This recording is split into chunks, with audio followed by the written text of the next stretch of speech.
जय श्री राम भक्तगणों। आइए आज की सत्संग चर्चा में गोस्वामी तुलसीदास जी ने बताया कि गोस्वामी तुलसीदास जी भूत, भविष्य और वर्तमान के सभी छोटे से लेकर के बड़े कवियों को उन्होंने सारे छल, सारे द्वेष और सारा कपट त्याग करके उन्होंने प्रणाम किया है। और क्यों किया है? क्योंकि उन्होंने हरि गुणों का वर्णन बहुत ही उत्तम तरीके से किया है।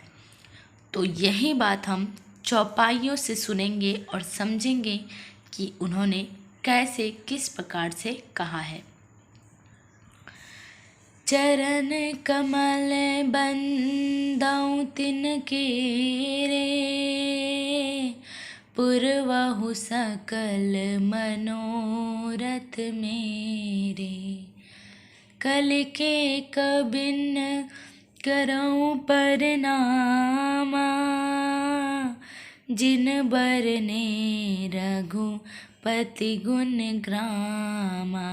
राम सिया राम, सिया राम, जय जय राम। यहाँ पर गोस्वामी तुलसीदास जी ने कहा कि मैं उन श्रेष्ठ कवियों की चरण कमलों की प्रणाम करता हूँ। यहाँ पर श्रेष्ठ कवि किसको कहा गया है? आप ये मत समझिएगा कि श्रेष्ठ कवि जिन्होंने कविता की रचना की या मनोरंजन के लिए कुछ अच्छा लिखा, उनको गोस्वामी तुलसीदास जी ने श्रेष्ठ कवि कहा है। ऐसा बिल्कुल नहीं है।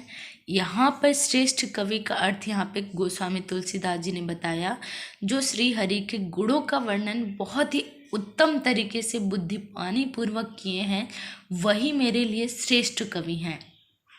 जो प्रभु गुणों को अति उत्तम तरीके से प्राकृत भाषा में रचे वही मेरे लिए श्रेष्ठ कवि हैं। तो मैं उन सभी श्रेष्ठ कवियों के चरण कमलों को मैं प्रणाम करता हूँ और वे सभी मेरे सभी मनोरथों को पूर्ण करें। उन्होंने श्रेष्ठ कवियों को एक तरीके से भगवान का दर्जा देकर उन्होंने प्रणाम किया है और कहा है कि जिस प्रकार उन्होंने हरि गुण बहुत अच्छे तरीके से वर्णन किया, उसी प्रकार मेरे मन में भी हरि गुण लिखने की बहुत ही इच्छा है। और मेरी ये इच्छा आप सभी के आशीर्वाद से मेरा मनोरथ पूर्ण हो और मुझे आशीर्वाद दीजिए कि मेरा मनोरथ पूरा करें। और कलयुग के मैं उन कवियों को प्रणाम करता हूँ।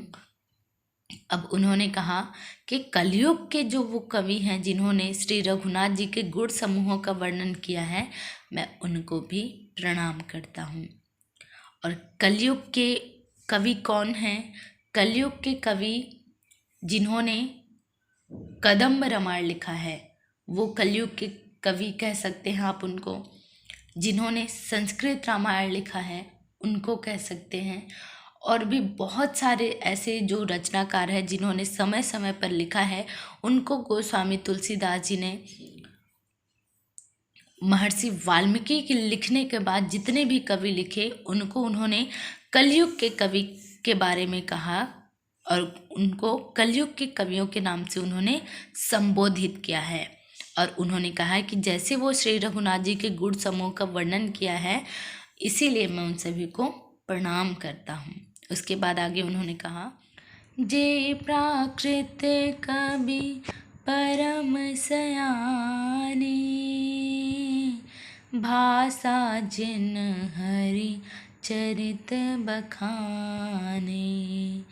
भैजे अहि जे हो ही आगे, प्रणव सबई कपट सब त्यागे। राम सिया राम, सिया राम, जय जय राम।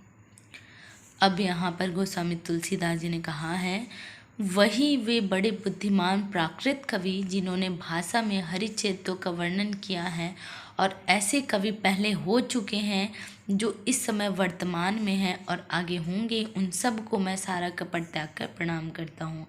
यहाँ पर उन्होंने पुनः कहा कि मैं उन सभी कवियों को प्रणाम करता हूँ, अपना सारा कपट कपट का अर्थ उन्होंने बताया कि मैं अपना सारा अभिमान द्वेष को त्याग कर, कपट भरे वचनों को त्याग कर मैं आप सभी को निर्मल हृदय से प्रणाम कर रहा हूँ, क्योंकि आपने बहुत ही प्राकृत कवि हैं, अर्थात आपके अंतःकरण की वाणी से हरित चरित्रों का वर्णन किया गया है। और आपने अपनी भाषा, अर्थात यहाँ पर जो भाषा लिखा है, भाषा का अर्थ उन्होंने कहा कि जो पढ़ने योग्य हो, अर्थात सभी को समझ आ जाए।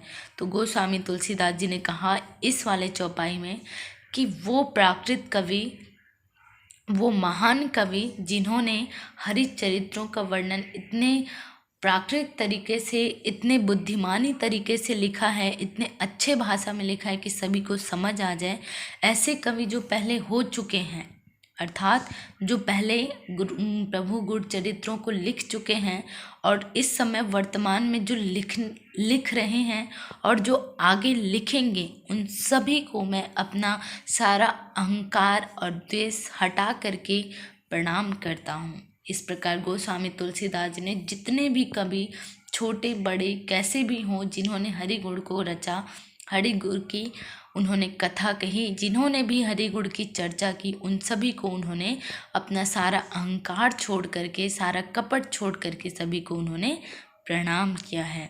और हमें भी इसी प्रकार अपने से, चाहे छोटे हो चाहे बड़े हो, कैसे भी कविकार हो, अर्थात जो हमें ज्ञान दे। कवि का अर्थ आज की तुलना में, आज के प्रसंग में, अगर आज के समय में देखा जाए तो जो हमसे बड़ा हो छोटा हो, लेकिन हमें जो ज्ञान दे रहा है, चाहे वो हमसे उम्र में बड़े हों, चाहे हमसे छोटे हों, चाहे हमारे बराबर हों, लेकिन हमें अगर बेहतरीन ज्ञान दे रहे हैं तो वही हमारे शिक्षक है और हमें उन्हें प्रणाम करना चाहिए, अर्थात हमें उनका सम्मान करना चाहिए।